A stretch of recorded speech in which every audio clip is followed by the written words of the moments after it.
My father was a great man.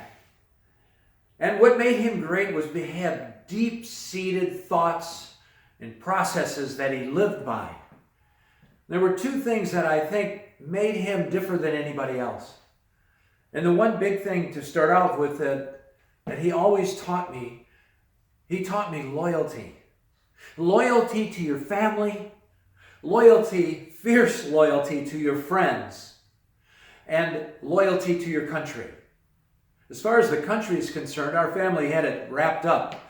We had two Marines, one who was a staff sergeant, and the other one who was a brigadier general, and another one in the Army who was a colonel in the reserves. So our loyalty to our country came through strong. The other thing that he was very, very loyal to was his people and his friends. As a matter of fact, he had a trucking company that he had about 9 drivers. And one of the drivers' wives called one day and said, "John," that's my dad, "my husband, Willie, is going to be sick, and he's very, very sick, and the doctor said he might be down and out and unable to drive for 6 months. 6 months." My father said, "Well, Mrs. Mealy," that was his name, "don't worry.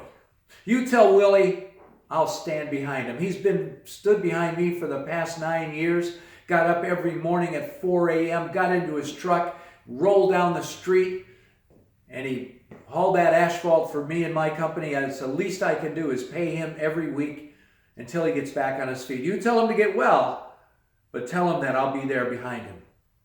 Well, of course, she and Willie Mealy was very, very thankful that my father was loyal to them.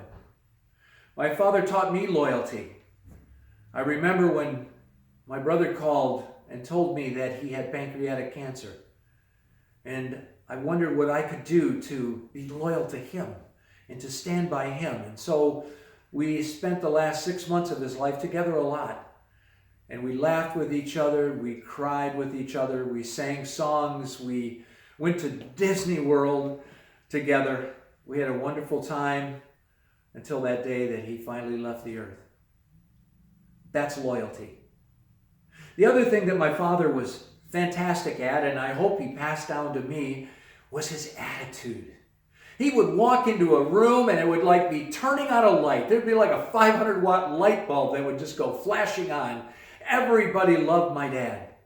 And what he would do is he'd come up to you and he'd shake your hand and he'd grab it tight. He almost broke it, it seemed like sometimes, but everybody loved it. And he would smile and he would tell a little joke or make a quip or something of that sort. His magnetism was wonderful. And all of his life, I just watched him and marveled at his attitude.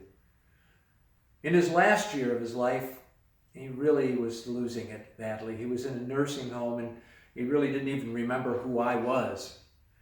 And I remember that the night before Thanksgiving, I went over to see him and kiss him goodnight.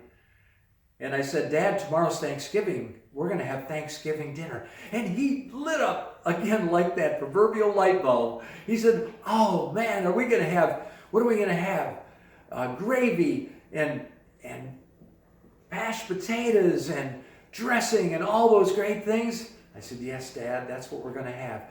"And what about dessert? What about dessert? Are we going to have pumpkin pie like I really like with whipped cream all over the top of it?" "Absolutely, Dad."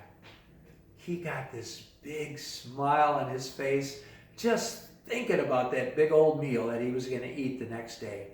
He laid his head back on that pillow with a smile and he fell asleep. The next morning I was awakened by a call from the nurse at the nursing home. And she said, "Mike, I got bad news for you. Your father passed away last night." Well, he passed away like he lived his life with a smile on his face. Thank you very much.